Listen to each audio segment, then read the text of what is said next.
برادران اسلام، محترم بزرگوں، نوجوانوں، دوستوں اور ساتھیوں، ہر طرح کی تعریف، حمد و ثنا، عظمت و بڑائی، کبریائی اس وحدہ لا شریک کے لیے ہے جو ہم سب کا خالق و مالک ہے، رازق و مدبر ہے، ساری کائنات کا تنہا اکیلا نظام چلانے والا ہے اور ہم سب کی عبادتوں کا وہی تنہا مستحق ہے۔ اس کے بعد بے شمار بے انتہا درود و سلام نازل ہو ہم سب کے آخری نبی محمد الرسول اللہ صلی اللہ علیہ وسلم کی ذات گرامی پر،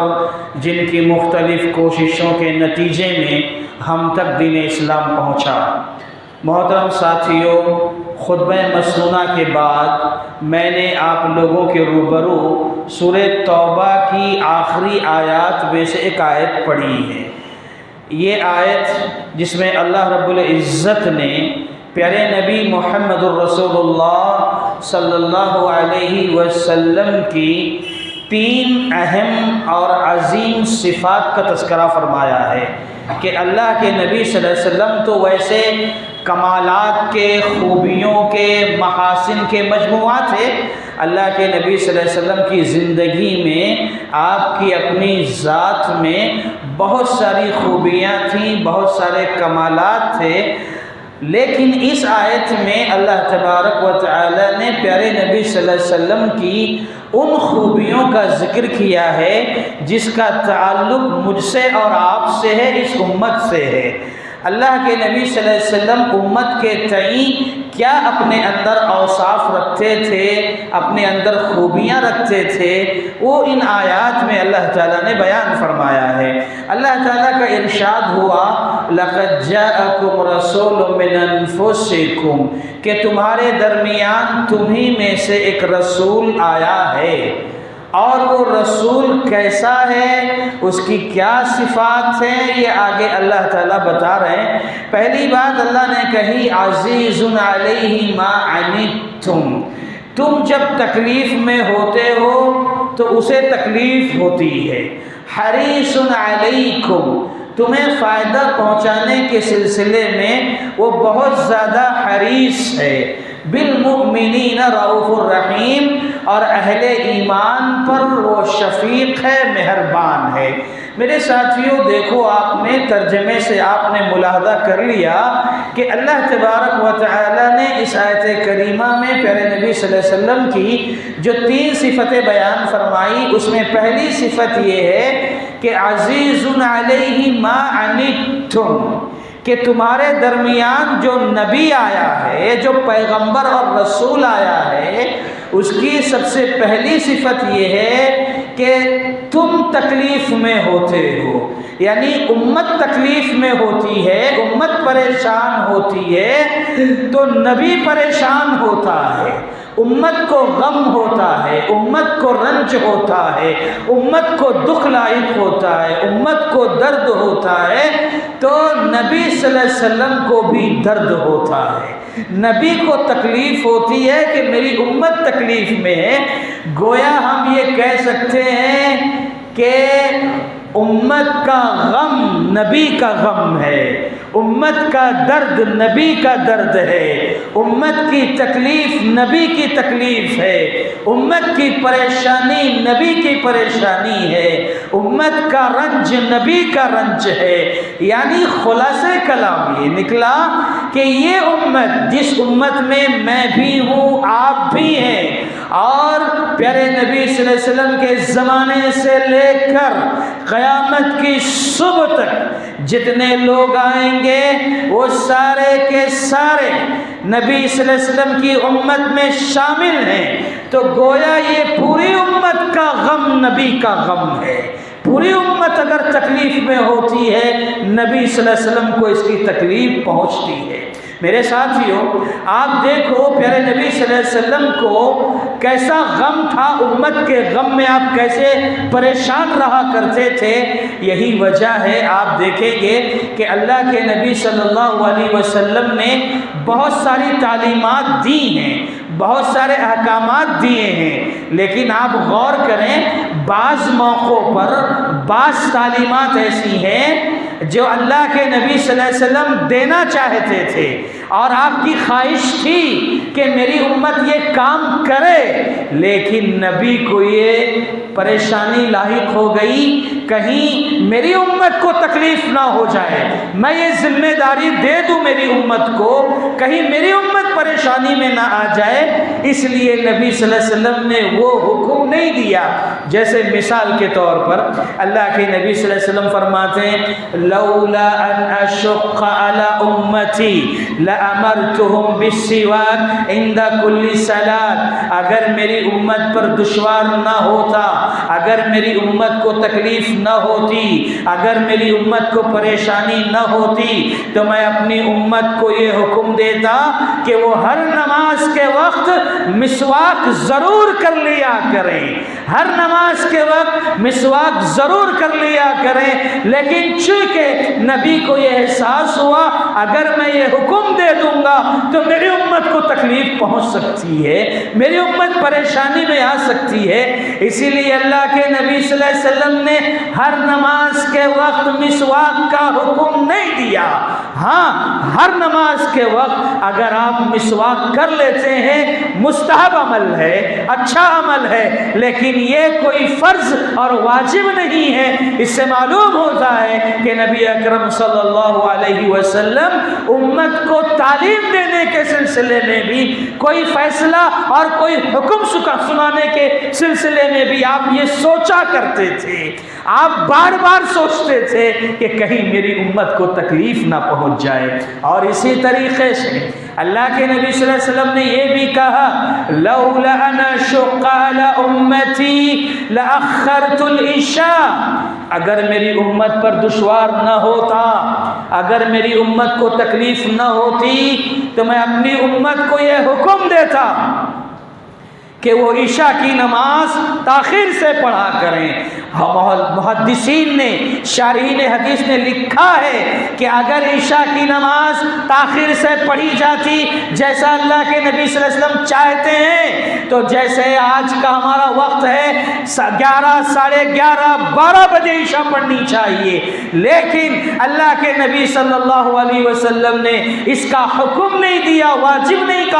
کہا لولا انا شق علی امتی لاخرت العشاء، اگر میری امت پر دشوار نہ ہوتا تو میں لازم کر دیتا کہ عشاء کی نماز تاخیر سے پڑھیں، لیکن آج ہم اپنی سہولت کے اعتبار سے عشاء کا وقت شروع ہو جاتا ہے تو ہم 8:30، 9، 9:15، 9:30 بجے لاسٹ ہم عشاء کی نماز پڑھ کر فارغ ہو جاتے ہیں، لیکن اگر اللہ کے نبی صلی اللہ علیہ وسلم کا یہ حکم واجب ہو جاتا تو ہمیں وہی 11 بجے، 10:30 بجے، 11:30 بجے عشاء پڑھنی پڑتی، لیکن اللہ کے نبی محمد رسول اللہ صلی اللہ علیہ وسلم میرے لیے، آپ کے لیے، جبکہ اس وقت ہم دنیا میں نہیں ہیں، اس وقت صرف صحابہ کرام ہیں، ہمارا وجود نہیں تھا، لیکن ہمارے دنیا میں آنے سے پہلے ہمارے نبی نے ہمارے بارے میں سوچا ہے، ہمارا خیال کیا ہے کہ میری امت جو آگے آئے گی وہ شاید یہ کام نہ کر سکے۔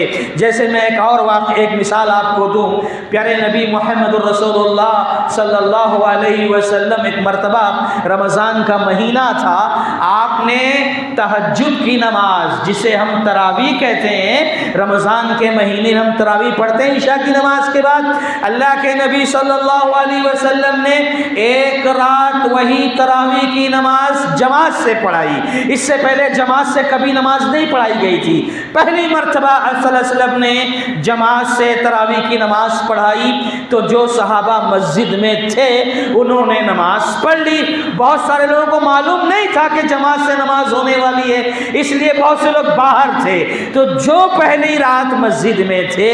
انہوں نے پیارے نبی صلی اللہ علیہ وسلم کے پیچھے تراویح کی نماز، تہجد کی نماز، قیام اللیل، یہ سب ایک ہی نماز ہے، اس کو آپ نے جماعت سے پڑھایا۔ جب صحابہ پڑھ لیے تو دھیرے دھیرے یہ بات پھیلی صحابہ میں کہ اللہ کے نبی صلی اللہ علیہ وسلم نے جماعت سے نماز پڑھائی ہے تراویح کی، تہجد کی، تو جب دوسری رات آئی تو صحابہ کرام